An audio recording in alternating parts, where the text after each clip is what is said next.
What is up, my Shadowverse soldiers, and welcome back to another Shadowverse Evolve video. Alright soldiers, so in this video we're going to be talking about the set 16 Dragoncraft reveal. So now I'm very excited for 7 cost dragon to be around, so let's go ahead and start talking about these cards. Alright, looking at our first card, so we have Forte Blackwing Dragoon. So she's a 5 cost 6/5. She has Storm and Intimidate, but when she comes to play fanfare, if you have 10 maximum play points, you can give this follower +1 attack and aura. Alright, so yet again, another Forte that is going to have aura, but it's only going to happen if you have 10 maximum play points. But come on, if we're playing dragon, we're going to be ramping, so getting to 10 maximum play points is really going to be nothing.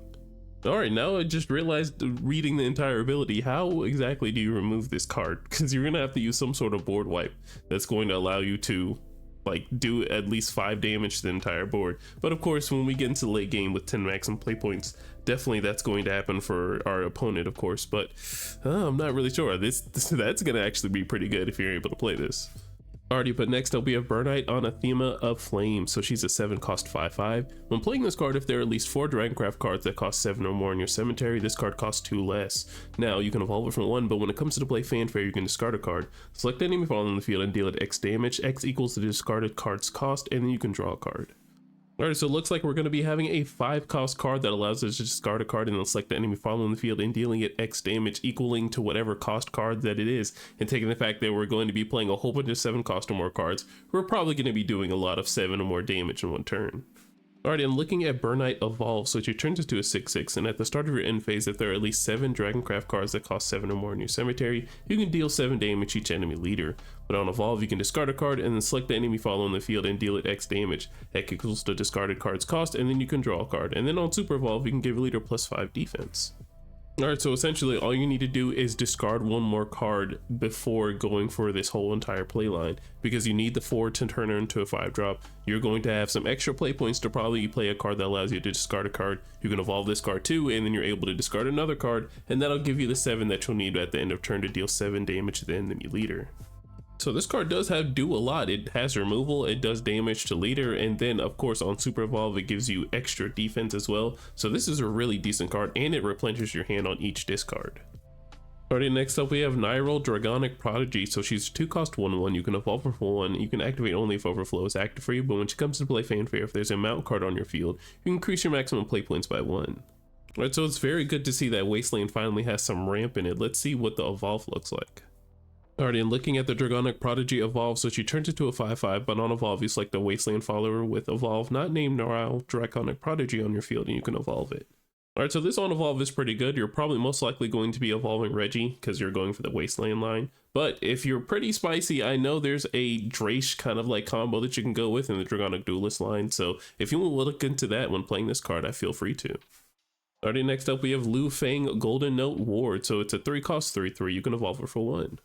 Alright, and looking at Golden Note Ward Evolve, so it turns into a 4/4, but on Evolve you select enemy fall on the field and deal 3 damage. But on Super Evolve you can increase your maximum play points by 1 and then give your leader +2 defense.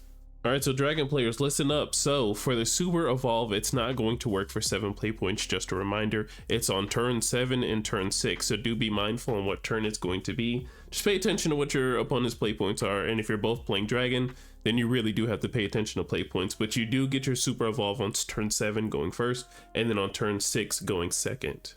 But of course, being able to select the enemy follower on the field and dealing 3 damage for 4 play points, and then getting a 4/4 to swing it into another follower, and then if you're on Super Evolve, you can get more maximum play points. Alright, and then we have Genesis Dragon Reborn, so it's a 7 cost 7/9 with Storm. Alright, so a smaller Genesis Dragon. Of course, we still have our bigger one that does a lot more damage, but probably isn't as safe to go for since it's kind of like a one-shot thing. But this is able to be discarded when we're using our 7 cost deck. Alright, next up we have Fan of Otheime. So it's a 1 cost amulet. You can activate to engage this card and bury this card. You can summon a Megalorica token, and then you can also activate for 1 play point to engage this card and then bury this card. You can select enemy follower on the field and deal it 4 damage. Activate only if there is a Marine follower on your field. Alright soldiers, I'm going to repeat myself, and I do every set. They keep printing support for it. The deck will eventually get good, and I don't think Marine has missed a set so far on just like printed support. Alright, next we have Ael Wind Rider. So she's a 2 cost 2/2. You can evolve her for 1, but she has Storm and Intimidate. Alright, so pretty interesting. A 2 cost card that has Storm and Intimidate, being able to play a little bit lower to the ground. I wonder what Dragoncraft deck plays this. Alright, and then looking at Ifa Evolve, so she turns into a 3/3, but she still has Storm and Intimidate. I'm not going to lie to you, I absolutely love this art for this card. So essentially you're probably just playing a little below to the ground, evolving a lot of followers probably early, which is probably helpful probably in the Ozzy Dahaka deck. Alright, next up we have Marion Ravishing Dragon Newt. So he's a 2-cost 2/3. When he comes into play Fanfare, you can draw a card and then discard a card. You can also activate to engage this card and then select them fall in the field and deal it 4 damage. Activate only if there are 4 or more Dragoncraft cards that cost 7 or more in your cemetery.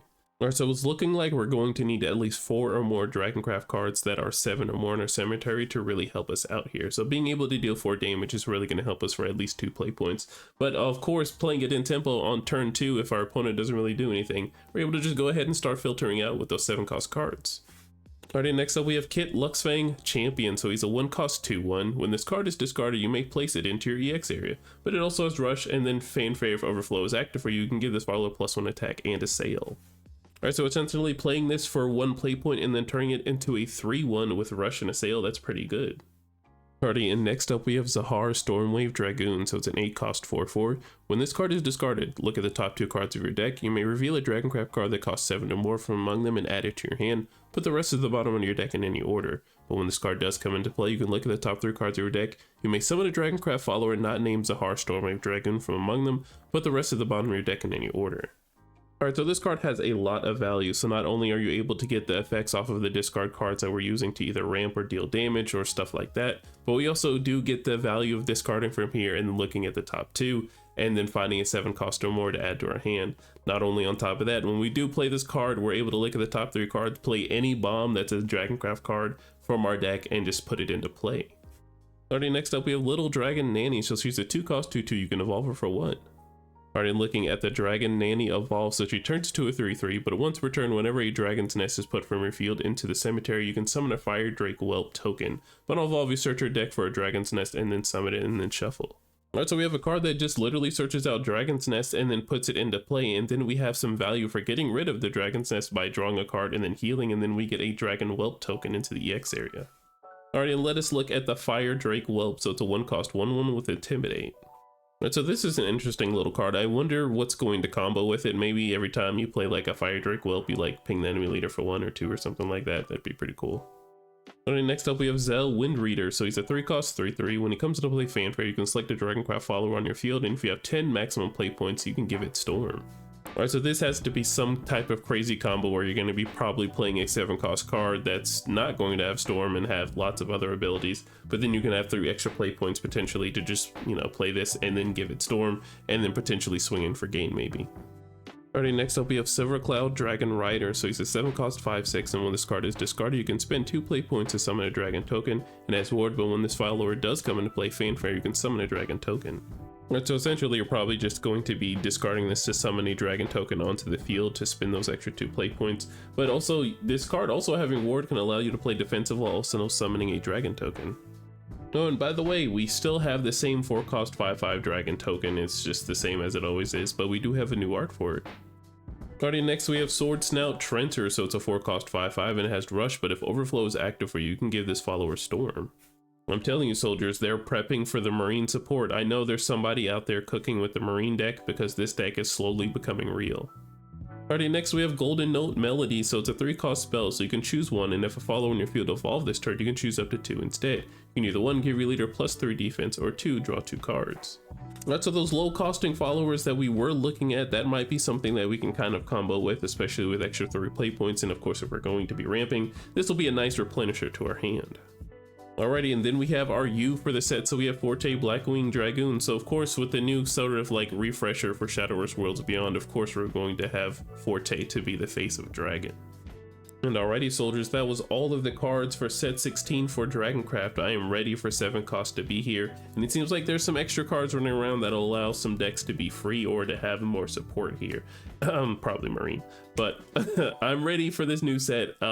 As far as the cards coming, I've just got note that my cards will be coming in pretty soon. So I heard there's like a little case thing going on about playsets and Evos. I'm seeing that as a problem with other cards too like that. So I don't know if we need to get the word out that we're not getting playsets for cases, because that sounds absolutely ludicrous. But if anyone has any information or has gotten a case and it hasn't gotten a playset, we do need to let people know we need to be getting our money's worth for the cards that we're paying for. And of course, I know there's a random element to it, but I don't want to get into it at the end of this Dragoncraft video. But outside of that, I will be investigating personally for me on this.